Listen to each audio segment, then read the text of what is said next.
thought we had a little audiovisual. There you go. Good morning, everybody. Good morning. Good morning from, good God, hot, record-setting, steamy Dunedin, Florida. Whew, on this fine Sunday morning. I wonder if you will help me to open up our worship service together with our call to worship, our very space-inspired call to worship. We invite the cosmos to worship with us.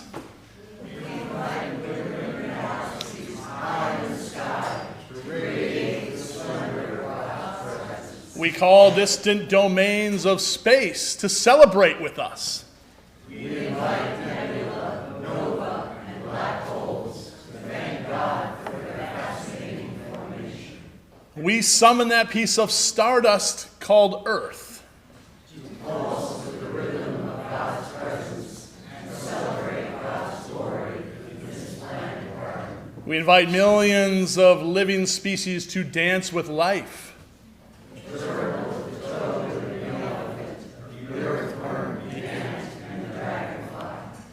We invite every creature in this amazing web of creation.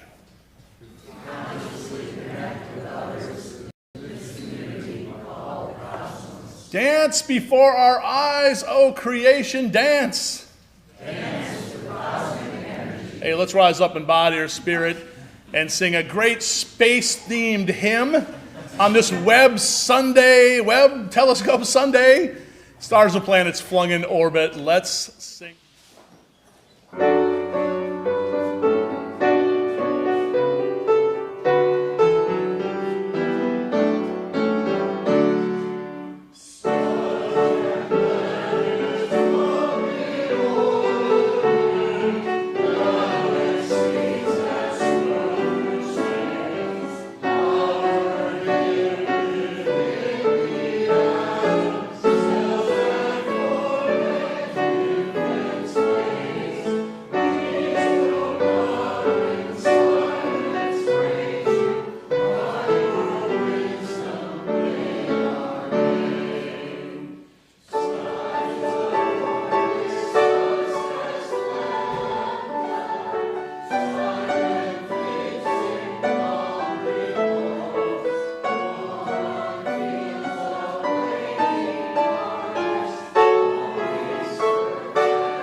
Please be seated. I'm not so sure about the swarming packs of mosquitoes in that hymn. I was thinking as I'm listening to it, but we'll go with the bigger picture on that, right? You ever been in a northern Minnesota summer? Whew, or a Florida summer for that matter. Good morning, my friends. Good morning. Good morning, whether you're here in person with us or online. Out in the hinterlands of this great United States, we are delighted that you've all come out to be with us this day. A special welcome to all who are visiting with us, whether in person or online, we are delighted to have you with us. If you are in person here, please go ahead and sign our friendship book, which we keep on the back table in the gathering space. We can get you on our newsletter list. And if you're online with us, one, go ahead and like or share our service. That would be great. And two, send an email to office@faithucc.org, and we'll go ahead and get you as well on our newsletter list so you can all keep apprised of the many happenings that we have here. And subscribe. For you online, go ahead and subscribe as well. It really does help us. What a beautiful morning this is. A couple of announcements before we really kind of move into this worship service where we are going to explore who's following the Webb telescope stuff. A few of you, hey, well, good number. All right. Well, we're going to talk a bit about that today during our sermon, and I'm going to challenge you a little bit, as we like to do here, to maybe begin to think a little bit different about your spiritual life and what grounds it, and especially the Bible. Today will be part one of a two-part series that I hope you will enjoy, and I'm going to do a sermon talk back for each of them. So I hope after the service, if you just kind of go, Mike, you are off your rocker, dude. Come on up and talk about it. Mike, you're right on, you hit it out of the park. Come on, I love that. Come on up and talk about it. We'd love to have you for a sermon talk back, and hope this can challenge us and begin to move us into a new unfolding spiritual future. A couple of announcements. Dunedin Cares. Thank you, folks. You donated 221 pounds of food last week. That is awesome. Well, we can keep on going, can't we? Yeah, we don't need to stop at 220 pounds. We can go to 300 pounds. So I brought over 20 pounds in today. A couple of you were going to match me.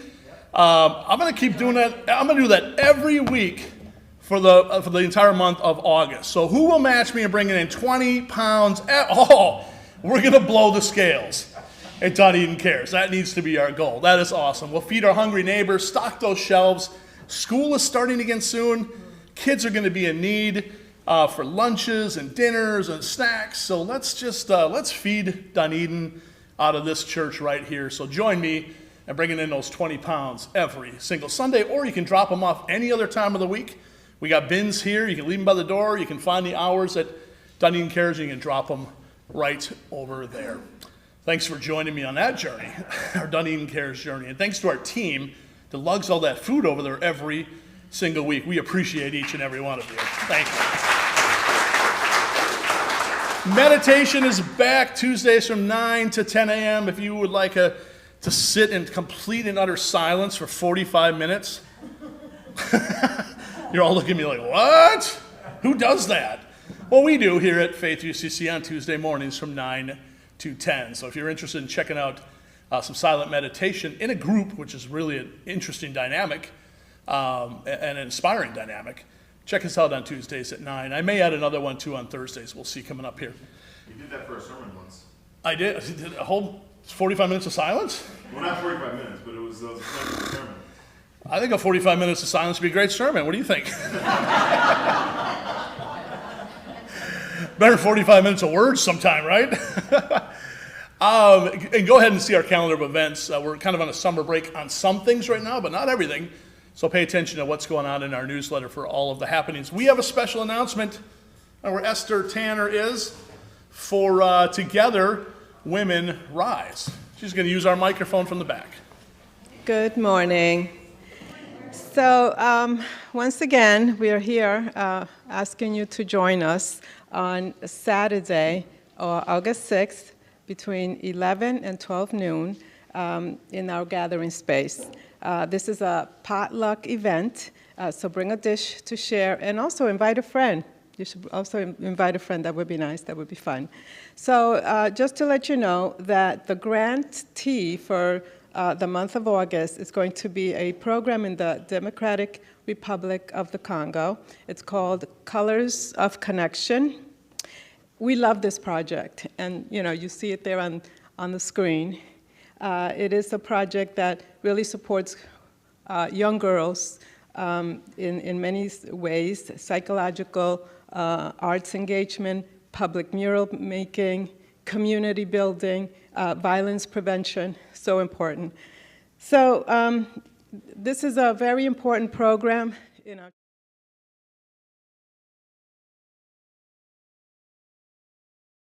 Pam and Chuck both served as missionaries in the Democratic Republic of the Congo, and they are so proud that Together Women Rise is actually covering that country this month. So they're excited. They made a very generous donation. So I'm not going to ask you to match it, but I'm going to ask you if you're able to join us next Saturday. And if you cannot make it because you're away, you always have the opportunity to make a donation and make it out to Faith UCC, and in the notation, make sure to mention Together Women Rise, and you can put Florida FL number 28, which is our chapter number. So hopefully you can join us next weekend, next Saturday. Thank you so much. Thank you, Esther. Great organization, great work, doing some wonderful good in the world. I want to move on to some, I have a joy I'm going to share up there in a second, but I want to raise some pastoral care concerns. Continue to hold Suzette Hughes in your hearts and prayers. Suzette is going to be going in for a pretty invasive surgery on the 8th of August. I know Suzette and Ron are online with us right now, so hold her in your hearts and prayers. She goes in for that procedure, and we'll support her afterwards. So Suzette, I know it's a week out, but we're thinking about you ahead of time, so let us know how we can support you, okay? Continue to hold Dolores Abad in your hearts and prayers. Dolores had a stroke. She is in the hospital. She will be going to rehab this week. That is the hope, and it sounds like that's pretty much what's going to happen, where she'll be for a few weeks. She said she made a conscious effort to live, to choose another day, and she's going to fight, in her words, fight my butt off to get back to church and to get back to her full health. So hold Dolores Abad in your hearts and prayers. Continue to hold Ginny Pressgrove in your hearts and prayers. Ginny likely home with us right now. She was in the hospital for a week. She had medical procedures. She's dealing with some health challenges for the future that she had no idea she would be struggling with. But she is home and she's getting the treatment she needs. So hold Ginny Pressgrove in your hearts and prayers. Ruth Ann Richwine, continue to hold Ruth Ann in your hearts and prayers. She had a stroke last week. She is doing better as well, and hopefully looking at a time of rehabilitation for her as well to get her back to life and the fullness of life and wholeness. So hold Ruth Ann in your hearts and prayers, and hold Chris Blood still in your hearts. She went home. She was hospitalized with pancreatitis. I think Barry's here today. I didn't see him here, no. She was hospitalized with pancreatitis, came home, was doing well, and went back in the hospital for 2 nights. So she's home now. Barry sent a picture. She's smiling. Let's hope it just keeps going that way. And the trajectory is towards healing for Chris Blood. Also continue to hold Peg Lefebvre in your hearts and prayers. She's really going through a time of struggle on the death of her husband of 72 years, Neil, who died 4 or 5 weeks ago in early June, or end of June. But she's really having a tough time with this, obviously. So after 72 years of losing your soulmate, that is a hard one. So hold Peg in your hearts and prayers. Jim Peterson, I was going to lift up to raise in our hearts and prayers, but he is in the sanctuary with us for the first time in months. Jim, we're happy to, he's in the back there in the blue shirt. Jim, we're happy to have you with us, and thinking about you as you're still undergoing some more health procedures, okay? Lean on us as you need to, and your friends and family here at Faith UCC, my friend. Also, a whole list here. Debbie Diefenbach, Ginny's sister, and really that whole family, they had to, as Ginny is going through all of these struggles with her health, their beloved canine friend and companion, Olive, who was only 4 years old, started having seizures. And they had to put her to sleep last week. At 4 years old, she was beloved to the family. Debbie was just crushed, and obviously so, and it's hard. 4 years old, that's just too young for our friends. So hold the Diefenbach family, Debbie, in your hearts and prayers. Continue to hold Tom Reichenello's brother, Bob, in our hearts and prayers as well, as he struggles with stage 4 cancer. Tom, give your brother our best, okay, as you talk to him. Tell him we're thinking about him here. And finally, hold Jean and Emma in your hearts and prayers. Jean is a mom. Emma is a newborn, related to a member of the church, and just needing some prayers in this time. So hold them, lift up Jean and Emma when you're going about your own prayer life. They send some energy into the universe for them in this time. Some quick joys, and we'll roll into some other things. Again, Fran and Ivan celebrated 5 years of marriage on the 29th. We lifted that up last week. And then Ron and Suzette Hughes, whom we thought were celebrating 45 years the same day. Oh no, it was the next day. They had to have their own day, Ron and Suzette Hughes. I don't blame you. They celebrated 45 years of marriage yesterday. Happy anniversary, Ron and Suzette. Let's give them a round as well. Another joy, Casey's stepmom Karen came home from a time of rehab. That is a joy. We're happy with you, Casey. And Tom Reichinello got a new furry friend named Willow, right? Congratulations on that, Tom. And finally, Mark Fetke made it all the way back from Vermont. We thought he might be running in here at 10:30. The way the airlines are going these days. Made it back to be with us. We're happy to have you here, Mark. Welcome back. Welcome back. We have a microphone. Any joys or concerns you want to lift up real quick before we roll into our service? I see one over there. This Tuesday at 7 o'clock, LGBTQ Journeys Group will be meeting at Blur for Drag Queen Bingo. Joan and I will be there. We've never been to a Drag Queen Bingo event, so we're going to check it out, and everyone is welcome, especially the Journeys people, and maybe if someone wins the big jackpot, we could donate 50% to the ministry of your choice. So 7 o'clock at Blur. Hope you can make it. Thank you. Well, that's awesome. Keep an eye out for a governor as well. I'm sure he'll be there. Ouch. Ellery. I jumped again.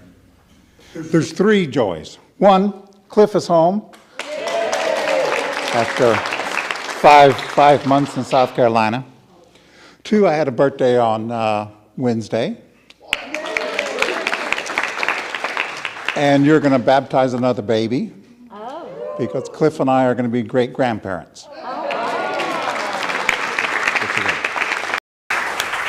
Welcome back, Cliff. Happy birthday, Ellery. And we can't wait to do a baptism. Congratulations on that. I can't wait to hear the details on that one. Absolutely. My sister Zoe's birthday today, too. She turned 20. Zoe's birthday. Turned 20 today. Happy birthday, Zoe. Other joys, concerns you'd like to lift up on this fine Sunday morning here in Faith ECC Dunedin? Oh, quiet crowd today, huh? Oh, I see one. Peter. Yeah, hi. Just a concern for the people in Kentucky who have recently suffered from major flooding in this largely rural part. So please keep them in your hearts and prayers. Thank you for raising that, Peter. Yeah, I meant to raise that up as well. And yeah, hold the people in Kentucky. My God, I reached out to Rod Esslinger, who's in the choir here, because he has family and friends in Kentucky. Just saying, I hope they're all well. They are all doing well, he said. But he said it's just devastating. He was going to go to Jackson. Decided to stay where he was at. He's in Kentucky right now, and it sounds like it's just brutal. I saw, 4 siblings lost from one family, 4 kids. I mean, just devastating. Yeah, there's a sermon coming soon on climate change. I mean, it's just, when are we going to accept this is real? For God's sakes. The West's on fire. We have our record hottest month after the record hottest month we just had in June. It's now June and July, record hottest months here in Florida, on record. I mean, it's just, it's crazy. Yeah, we just keep going, you know. Something's got to change here, and more people are going to lose their lives and property, and it's just devastating. So for now, yes, hold the people of Kentucky in your hearts and prayers, and hold our earth in your hearts and prayers as well. The other concerns, joys you want to lift up? I got to share one more if there's no others. Going once, all right. We go back here. Okay, so this is beautiful. The green team long ago kind of did a thing where they wanted to honor Gary. Gary, we call him God's gardener, our gardener, for all the work he did in the garden. So we decided on some kind of a sign. Elizabeth Cohn went out and got this beauty and had it cut and painted it. And then it just kind of got lost and sat around here for a couple of years until someone resurrected it. See, we like that resurrection theme here. And it came back, and Jeff Kinnear and Betsy were able to stain it with a polymer, and the art team found a perfect home for it. So we want to just say thank you, one, for the sign, but second, if you can't read it, it says Gary's Garden right in the middle of it. And I think it's an awesome testament to the work that this man, he's trying to hide in the back there.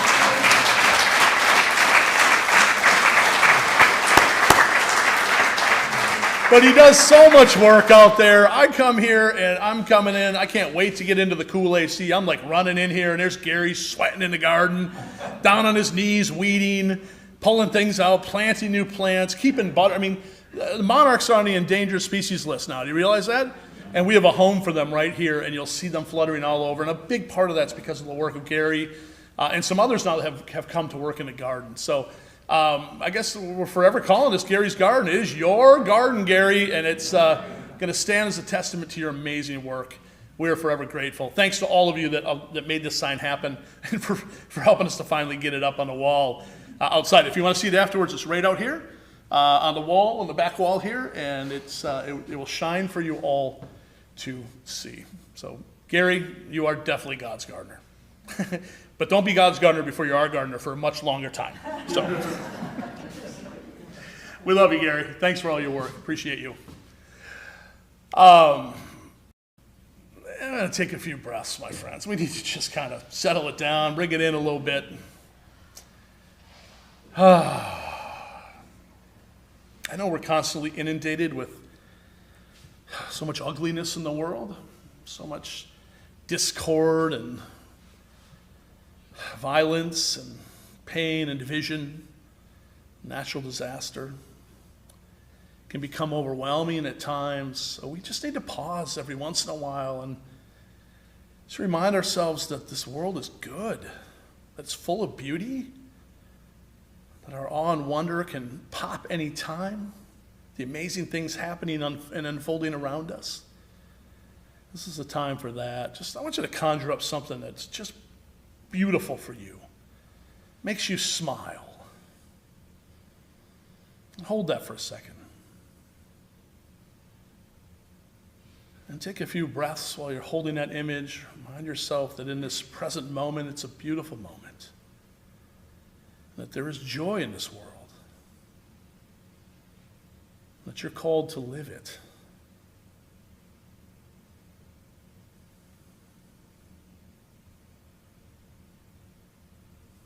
I hope you can take that image, that thought of what makes you really happy, what brings you joy, what makes your heart dance. Carry that into your day. Make it a part of your being this day and into your week ahead.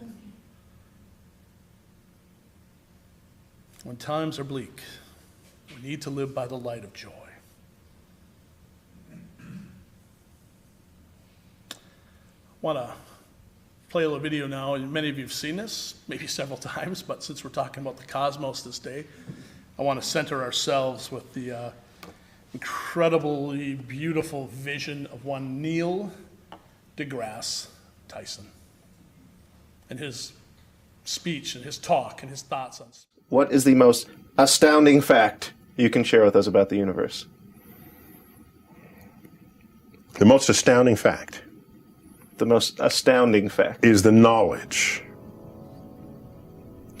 that the atoms that comprise life on Earth, the atoms that make up the human body, are traceable to the crucibles that cooked light elements into heavy elements in their core under extreme temperatures and pressures. These stars, the high mass ones among them, went unstable in their later years. They collapsed and then exploded, scattering their enriched guts across the galaxy. Guts made of carbon, nitrogen, oxygen, and all the fundamental ingredients of life itself. These ingredients become part of gas clouds that condense, collapse, form the next generation of solar systems. stars with orbiting planets. And those planets now have the ingredients for life itself. So that when I look up at the night sky, and I know that, yes, we are part of this universe, we are in this universe, but perhaps more important than both of those facts is that the universe is in us. When I reflect on that fact, I look up. Many people feel small because they're small and the universe is big, but I feel big because my atoms came from those stars. There's a level of connectivity.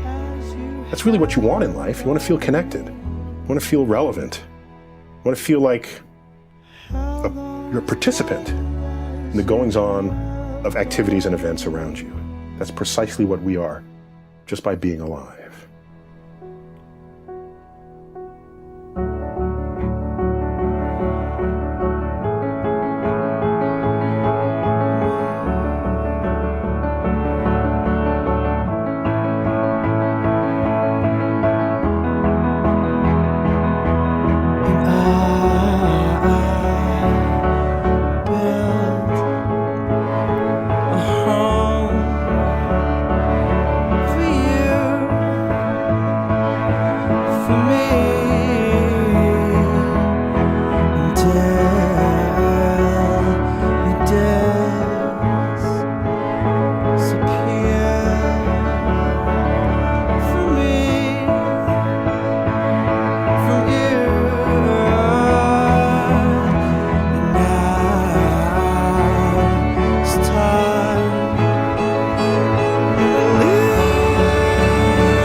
I have that 500 times. It will never get old. It is so beautiful. Used to have a musical piece here. We don't have one today, do we? Where's my buffer? You got a lot of me today, I guess, huh? Lucky you. Well, our scripture text we heard last week, so I'm just going to read a part of it again. It's from Psalm, it's not Psalm 8, it's actually Psalm 19, where I got 8 from. God's glory is on tour in the skies. God's craft on exhibit across the horizon. Madam Day holds classes every morning. Professor Knight lectures every evening. Their voices aren't heard, their voices aren't recorded, but their silence fills the earth. Unspoken truth is spoken everywhere. God makes a huge dome for the sun, a superdome. The morning sun, a new husband leaping from his honeymoon bed. The day-breaking sun, an athlete racing to the tape. That's how God's word vaults across the skies, from sunrise to sunset. Melting ice, scorching deserts, warming hearts to faith. Amen. Beautiful words about the cosmos, the earth, and all that is so beautiful in this world. So back in early January, well, thank you, Casey, of the year of our Lord, 2022, just like to say that, I started my sermon talking about an amazing thing that happened just a few weeks prior, no less than Christmas morning, in fact, when the darkness of the night gave way to the early light of the morning, and as Santa Claus was finishing his rounds, delivering toys to, what does the song say? Every good girl and good little boy, right? Is the great Christmas song. It tells us a streak of fire and light broke the silence of Santa's journey as a powerful rocket blasted up from a global space center named Kourou in French Guiana on South America's northeast coast. This Christmas morning. Well, I talked about how this was no ordinary Christmas morning rocket that went up that morning, maybe carrying presents to the space station, right? The International Space Station or maybe another communications satellite, or God knows what else they're putting up there in space. We have any idea. Now, the payload on this Christmas morning rocket was a kind of a gift to all of us, a gift of science of a different kind. It was a dream, actually, that had its beginning way back in the year 1996 when a team of international astronomers and scientists decided that, the Hubble telescope, it's really, really neat, right? It's doing some pretty cool things, right? But in Larry David-like fashion, they said, we can do better. We can do better. And with that, those of you that have seen the show, you know what I'm talking about.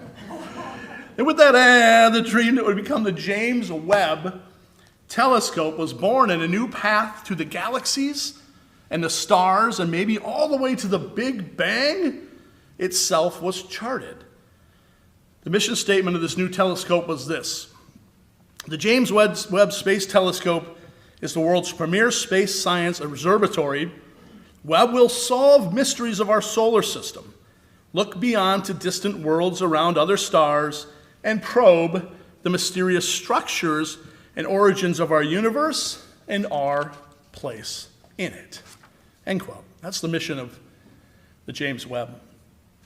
So on that Christmas morning, 7 months ago, the James Webb Telescope, so named after James Webb, if you hadn't figured that out yet, once visionary administrator of NASA, was launched, and its mission into orbit began with its 1 million-mile journey from the Earth out to where it would unfurl its giant mirrors and begin to show us some pretty amazing things in the universe. And I made back then when it launched that we would return to the story of this telescope as soon as it began to send back from 1 million miles away images that were taken of objects billions of light years away.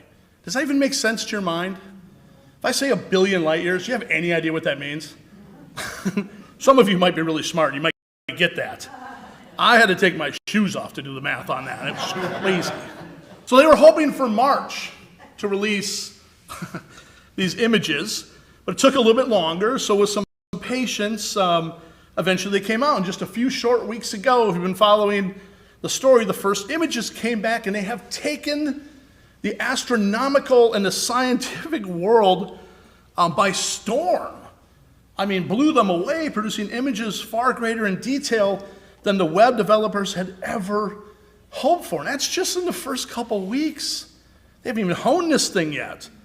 If you've seen any of these, the images and the facts around them are just mind-boggling, and they can take our imaginations to new heights never experienced before if we will let them.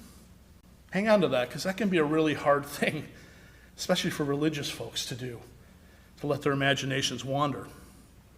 All right. For instance, I joked last week. All right, I was having a little fun, right? That this is a James Webb. I've seen it a million times. I still laugh every time. The old one was the Hubble. They called it the Horsehead Nebula. Look at what James Webb discovered. I mean, it's actually a horsehead. That's incredible. Who knew the universe with such precision? But it gets better, folks. There's more. I mean, look at this one that the James Webb Telescope found. I mean, look at that. Who knew? Bernie Sanders out there just sitting on some planet 10 billion light years away. He does get around, doesn't he? He always has that frothy look. I don't get it. So, there's one. I mean, you got others. You look at this one very closely. I mean, this one shocked me. You always wonder, where's Waldo? Well, there is Waldo just walking in this nebula. I mean, it's really quite crazy. And then this next one, the final one. I'll stop because I know you think, Mike, you're getting really corny here. This one just blew me away. This is Hillary's emails. It says right on there, Hillary's deleted emails. The Webb found them. They're going into this black hole, and they're about to disappear forever. Thought they were gone, but James Webb Telescope found them before they disappear forever. It's all about her emails, right? Thanks, James Webb. In all seriousness, there have been some simply stunning images in the very first week of the web that I want to share with you. The first one, the deepest and sharpest image ever, is the deepest and sharpest image ever taken of the universe in history. In history. Think about that. No, this is not a joke. This is real. I mean, this is the deepest look into space we've ever had in our existence as a species. And it just happened 3 weeks ago. At least it was released 3 weeks ago. So see that side over the big side? Hold your hand out for me for a second. Just hold your hand out. Don't hit the person in front of you. Hold your hand out. Kind of pretend you have a grain of sand. One tiny grain in your fingers. Now look at it. That's the size of the piece of sky that the James Webb Telescope was aiming at. Think about that. Contained in that one tiny grain of sand snippet, there are, held at arm's length, you're looking at thousands and thousands of galaxies. And that one little grain of sand, and within each of those galaxies, look at them, each one. Within each of those, there are hundreds of billions of stars. In each galaxy, think about that. One grain of sand, hundreds of billions of stars, thousands of galaxies. It's estimated that our own galaxy, what's it called again? Thank you, off to the candy bar, obviously. Contains between 200 and 400 billion stars. Just our galaxy. Let that sink in for a moment as you look at the thousands of galaxies in this tiny little grain of sand snippet of the universe. And think about it, the light that is reaching us from those galaxies now is about 4.6 billion years old. Wow. This is taking the scientific world by storm.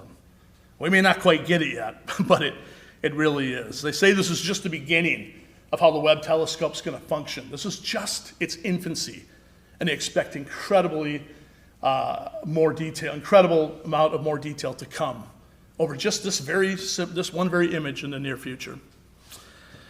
I wonder how many of you recognize this. I guarantee you've all seen it. You've all seen it many times. Usually, I'll give you some hints, usually around Christmas. And it twinkled. And it was part of a movie where there were a cluster of angels. If you haven't gotten it yet, I'll give you a hint. It's a Wonderful Life. Those are angels up there talking about George, and what was the guy's name? Clarence? Was he a clockmaker or something like that? Who just couldn't get his wings, right?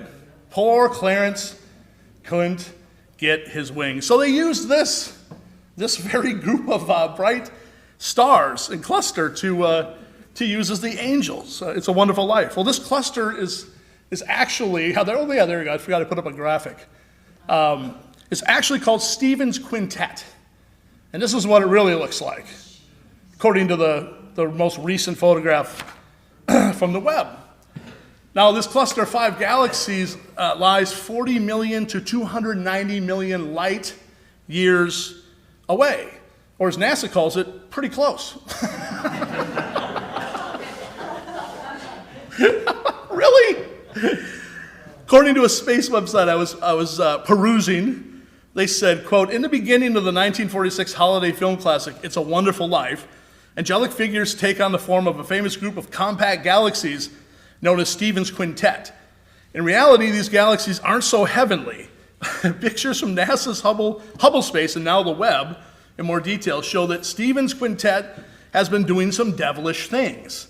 At least 2 of the galaxies have been involved in high-speed hit-and-run accidents, which have ripped stars and gas from neighboring galaxies and tossed them into space. Whew. Stephan's Quintet is a bit of a troublemaker, it appears, but that is not all that unusual for the power of the cosmos around us. But it's not just the power, save this, it's also, how about the beauty? Just look at that for a second. How about the beauty? I showed this one earlier with Waldo. And you've likely seen it elsewhere. It's called the Carina Nebula, and it's a stellar nursery where the births of stars actually take place within its dust and its gas mountains. Some of those mountains rising as high as 7 light years. 7 light years tall. Think about that. I mean, if you can. Think about that. And just a little thing on a light year, I had to do some math here. Actually, I had to rip off scientists on Google. But same thing, right? A light year is 5.9 trillion miles. That's 1 light year. So the Milky Way is 100,000 light years across. Our galaxy, 100,000 light years. So I had to actually turn my iPhone on its side to use the calculator app because you can't get enough zeros across when it's landscape, or no, portrait, whatever. Had to turn it sideways to get all the zeros. It still couldn't fit all the zeros on there. So if you multiply 5.9 trillion miles, 1 light year, times 100,000, you get something. Maybe there's some math person out here that can help me.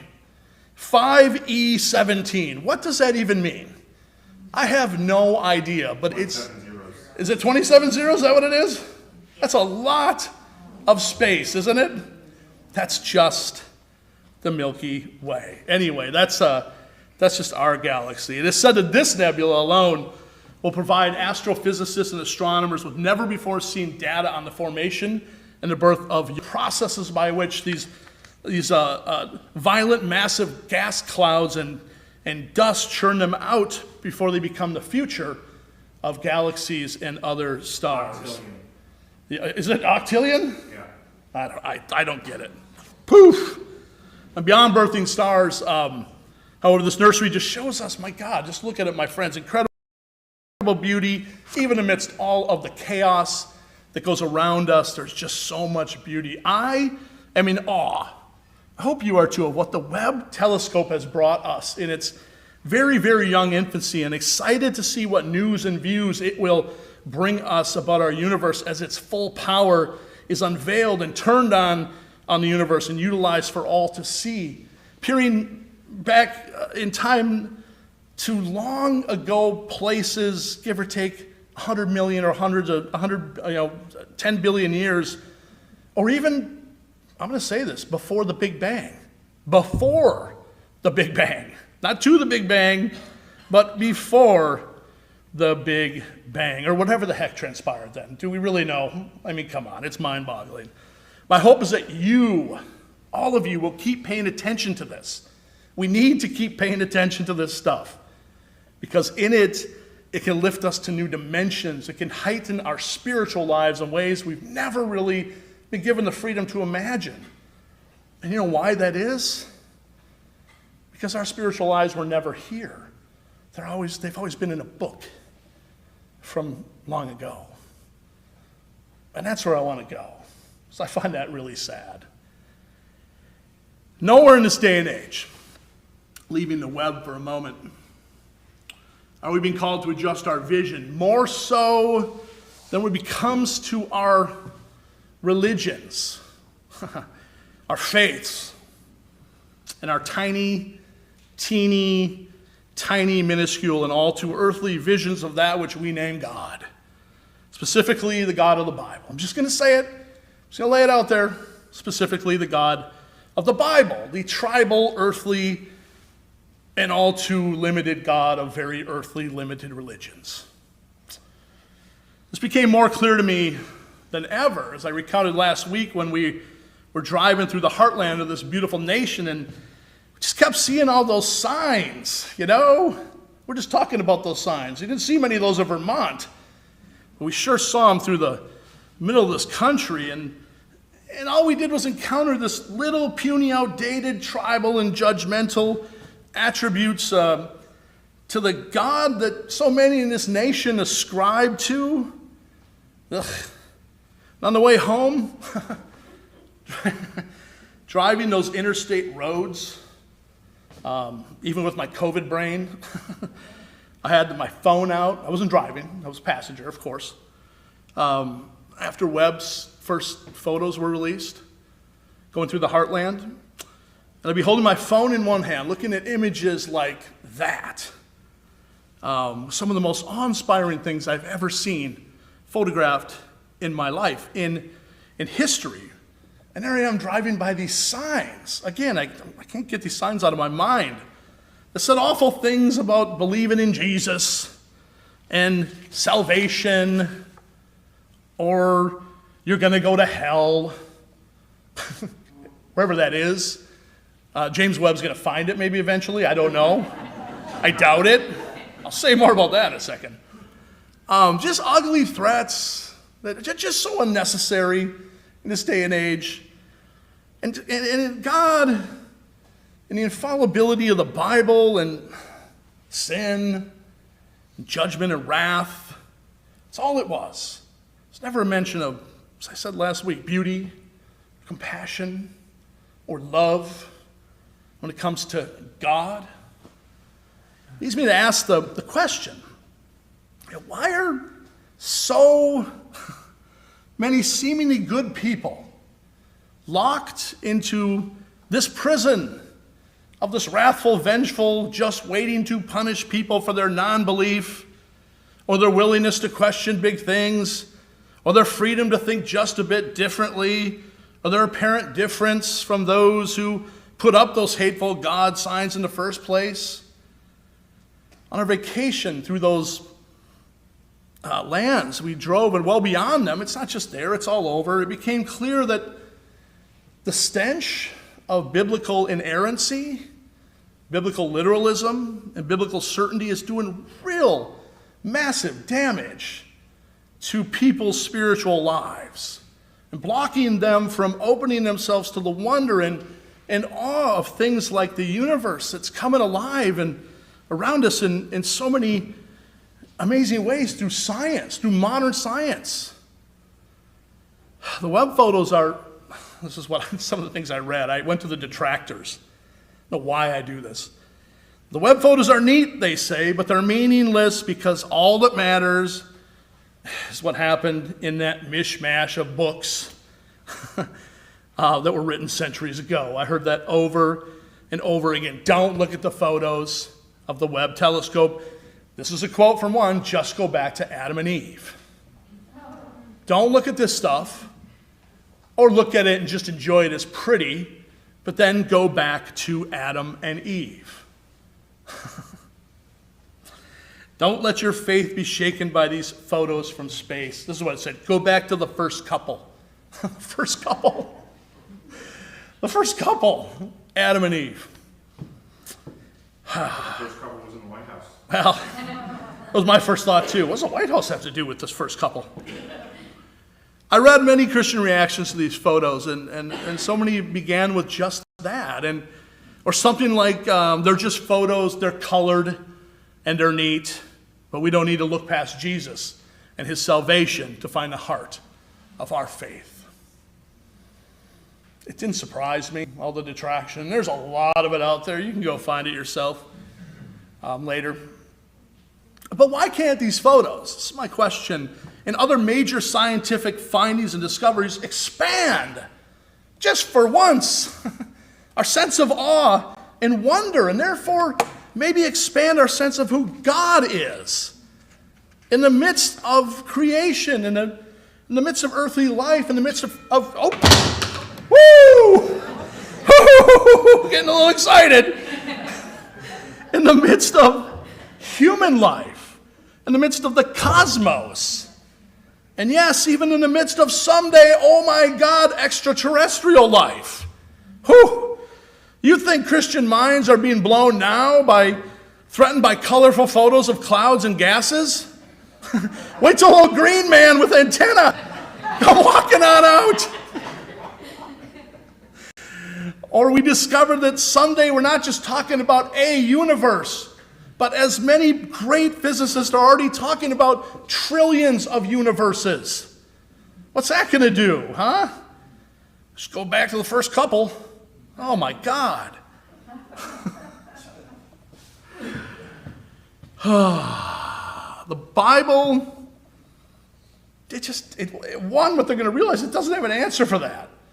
There were no little green men in the Bible with antenna, right? At least not that I might have missed it, but it doesn't have an answer to that kind of stuff. Extraterrestrial life, multi-universes, cosmoses, all of that kind of stuff.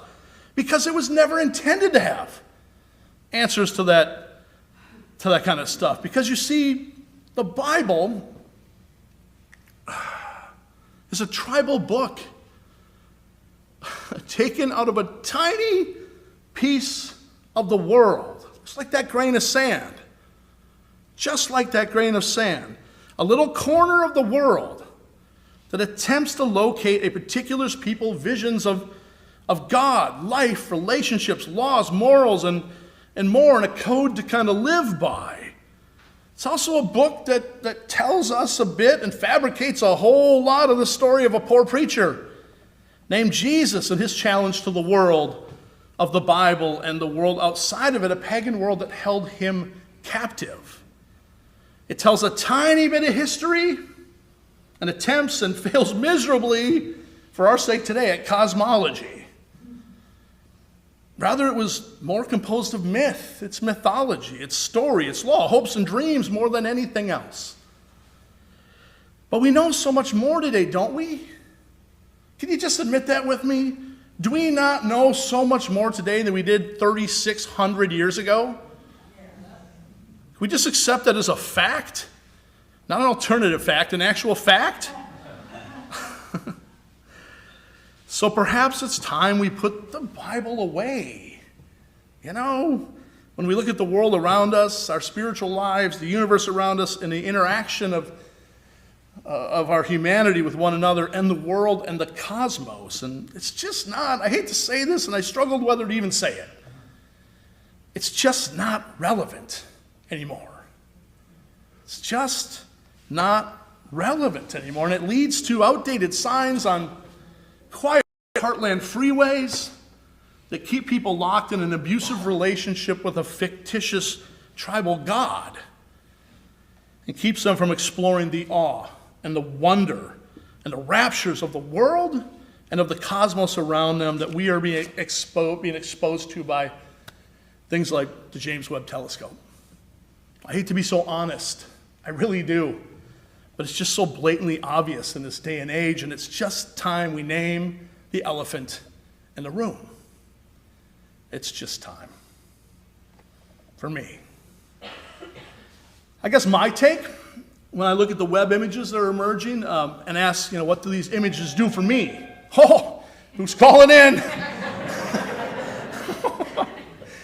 Someone's upset. I'm sorry, God. I'm really not. Ask what these images do for me, for my spiritual life, my religious beliefs, the actual few I very hold outside of awe and wonder, is to remind myself how limiting our God of the Bible really is, how tribal and cultural and locked into a particular location, as I already said, yet, I want to qualify that. It also gives me respect for those who were creating this God. Really, it does. These gods, even in a sense, is an attempt to explain the awesomeness of the world and space as they could have understood it, back in their day. I don't begrudge them that at all for putting these words down. I honor it for their time. I really do. I mean, our Genesis folks that did the creation stories, and there's 2 of them in there, go read them. And our psalmists and other writers obviously had a real attraction to the earth and to the cosmos and its relation to holy mystery, that which we name God. And you know what they did? They did their best to voice it, to put it into words and poetry and song, not necessarily literal truths. That was never, ever their goal. Literal truths was never their goal. So I respect the heck out of those folks that crafted that stuff for us. It's beautiful. At the same time, I wouldn't trust a man from the year 1600 BCE were he to appear in front of me right now. I wouldn't trust him to drive me to St. Pete. Think about that for a second. And therefore, and there's many levels that I wouldn't trust him to do that. Wouldn't trust Jesus to take the wheel. And therefore, I also cannot take cosmological and scientific insight from this man either, that lived 3,600 years ago. I mean, I can appreciate with great respect his or her awe and wonder, like our psalmist that we heard, and the attempts of explaining the origins of and ways of creation, but I also have to take them with a teeny tiny grain of salt, a very small one at that.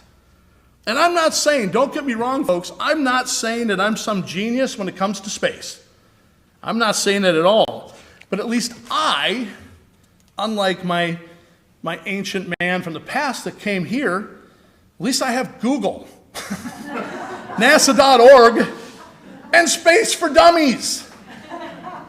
He didn't have any of that. Just a healthy sense of imagination and awe and wonder to look up at the sky and envision God in relationship to it all. I respect that. I really respect that, and I find a kindred spirit, but I do not have to take those ideas literally when it comes to my opinion on God, the cosmos, and my spiritual life. Friends, I know this is long, and I haven't gotten to the heart yet. This is kind of the deconstruction phase. I haven't gotten really to the construction phase.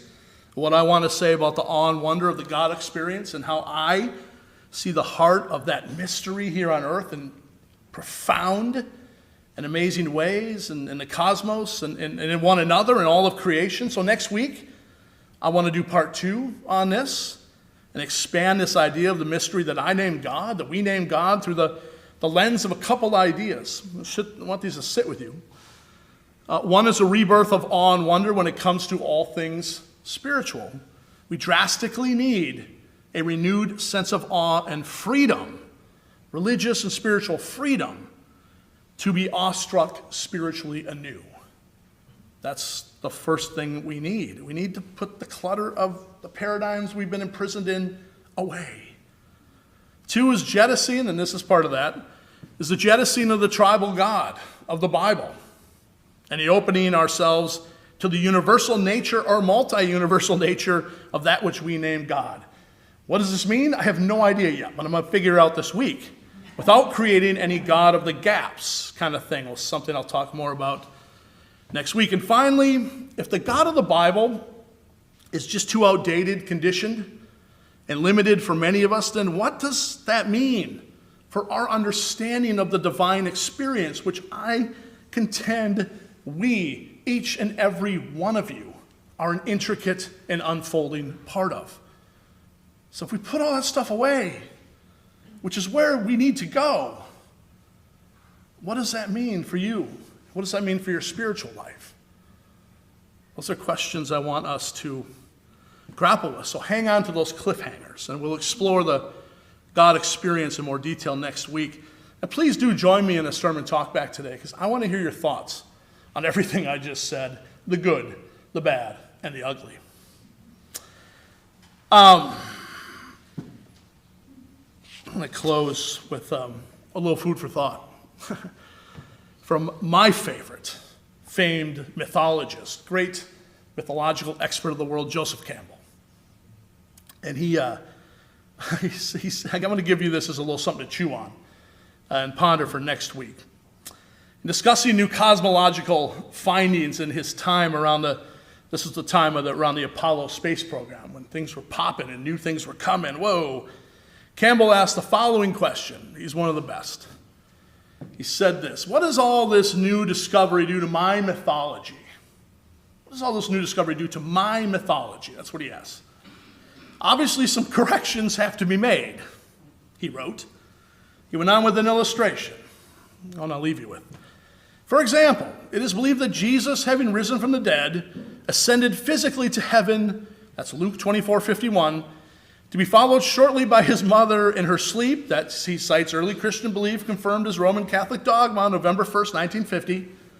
It's also written that some 9 centuries earlier, Elijah, riding a chariot of fire, had been carried to heaven in a whirlwind. That's 2 Kings 2:11. Just so you don't think he's making this stuff up. Now, even ascending at the speed of light, for which a physical body is impossible, those 3 celestial voyagers would not yet be out of the galaxy.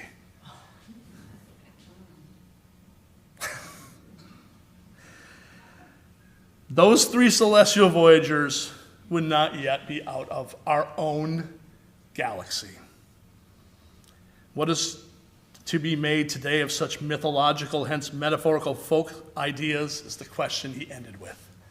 I want you to ponder that for a bit when you think of the immensity of everything that's out there. I was watching this morning, I go to this rural farm channel.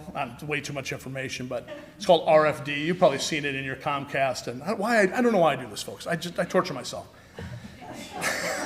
And they had some old-time preacher. It might have actually been Robert Jeffress. He was waving his Bible around. He's talking about Jesus coming back. And I already written this. I'm thinking, Jeffress coming back? He ain't even out of the Milky Way yet. What's he going to go? He's got to get where he's going before he comes back, right? Those are the questions I want you to ponder. And I want to leave you with one more thing. Steve Jobs used to do this. And this is about Steve Jobs. You all know who Steve Jobs is? Steve Jobs was really the founder of Apple. A true genius up there with the greats, right? A perfectionist, driven creator, a designer, an artist. It said when he died that he had some last words just before he died. And this is a man that lived awe and wonder. But he knew that in that moment when he died, there was more to come. More so than our stories could ever give us. And his words, his final words, as Steve Jobs crossed the Rubicon of life into death, as we all will do in some point in our lives, his words were, looking up, "Oh, wow. Oh, wow. Oh, wow." And he breathed his last.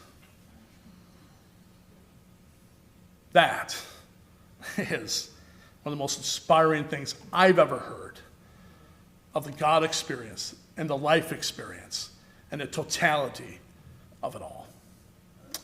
Until next week, when we'll keep exploring this little journey, I leave you with those cliffhangers. Ponder away, my friends. Peace be with you. God be with you. Amen.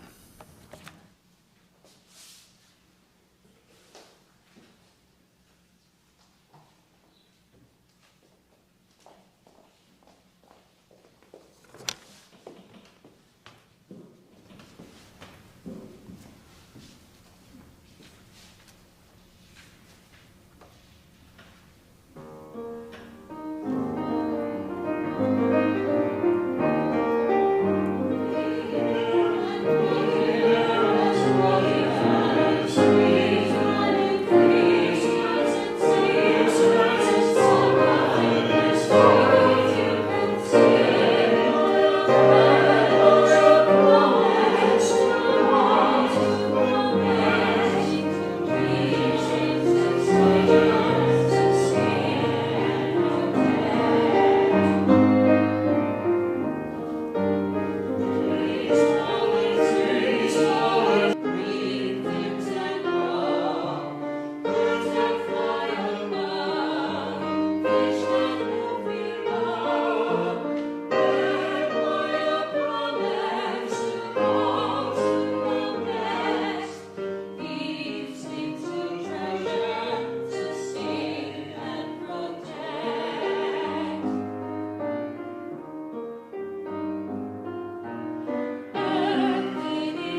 It was beautiful. Thank you.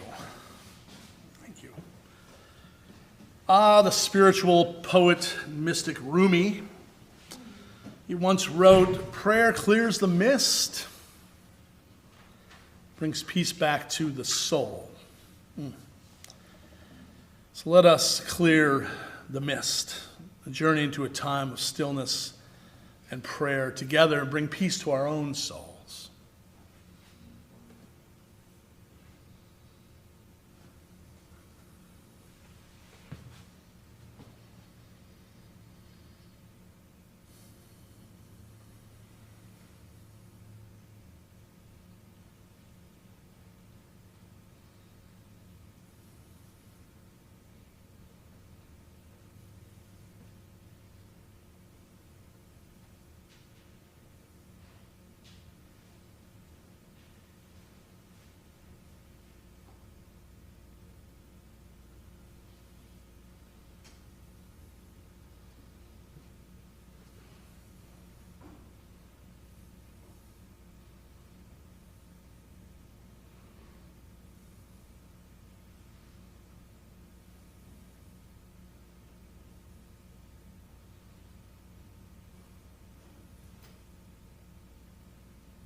Oh, let us journey back together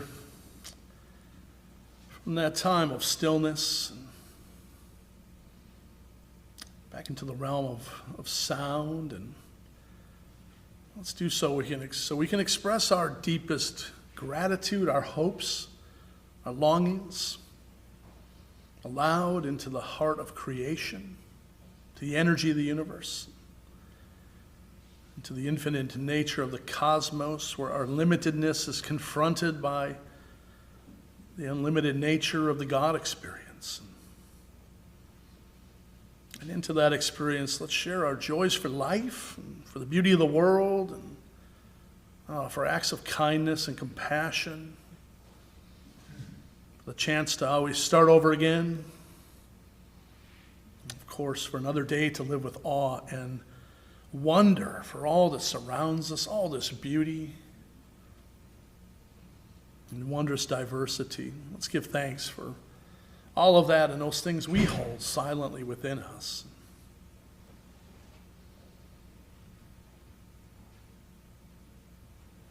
Let us also dwell in hope, the hope laden in a God so infinite and expansive, yet also so intimate, so ever present with us.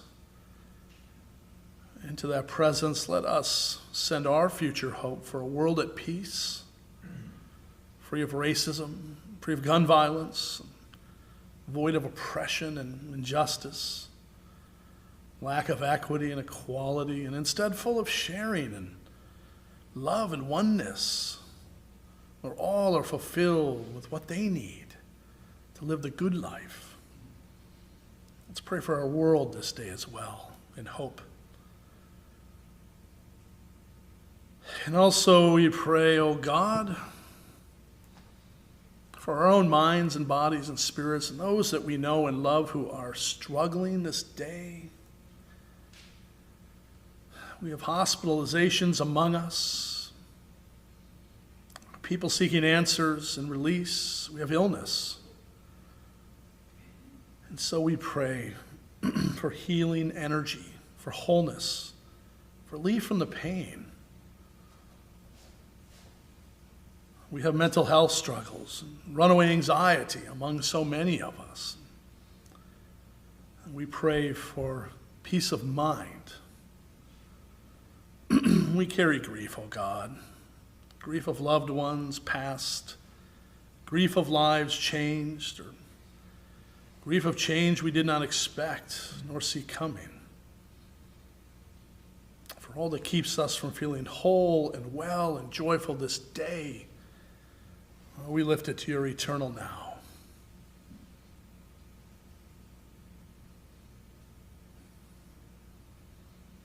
Be with all those who are praying for your presence, your peace, and your healing.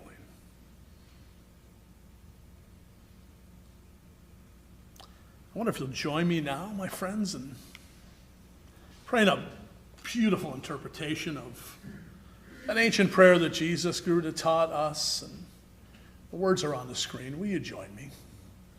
O cosmic birther of all radiance and vibration, soften the ground of our being and carve out a space within us where your presence can abide. Fill us with your creativity so that we may be empowered to bear the fruit of your mission. Let each of our actions bear fruit in accordance with our desire. Endow us with the wisdom to produce and share what each being needs to grow and flourish. Untie the tangled threads of destiny that bind us as we release from the entanglement of past mistakes. Do not let us be seduced by that which diverts us from our true purpose, but illuminate the opportunities of the present moment.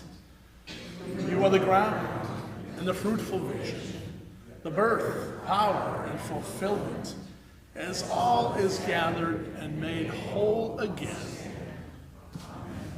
Amen. I love those words. Those are beautiful. We've used those a few times, but they strike me anew every single time.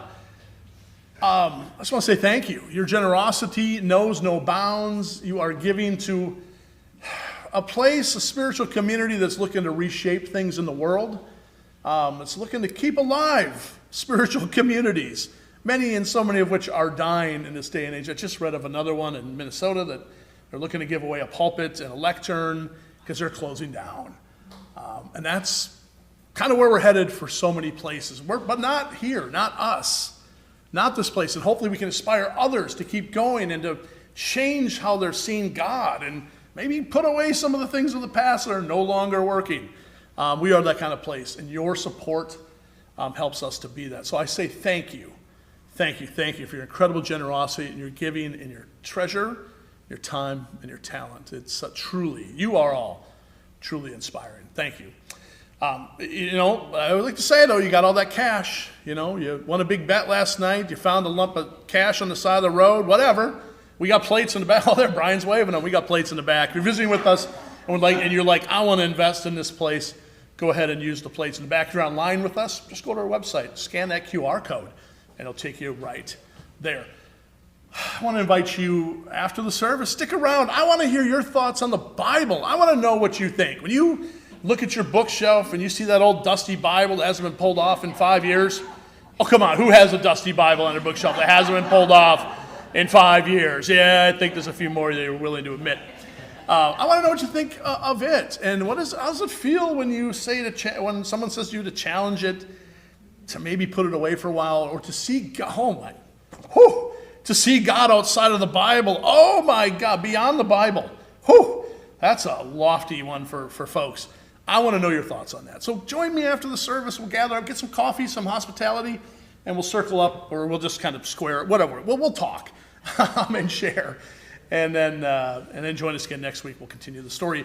I wish you a blessed and incredible week. Stay healthy, my friends. For those of you still struggling with COVID, I see we got Marge and Don back, and Liz Best been dealing with some long-term COVID.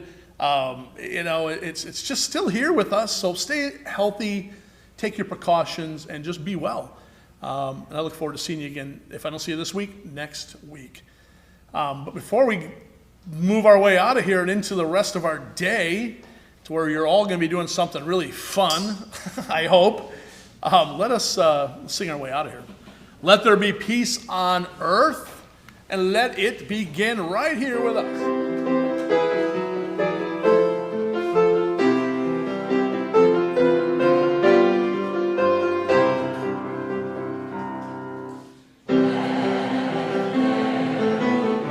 Peace on earth.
love one another, practice compassion, serve our God.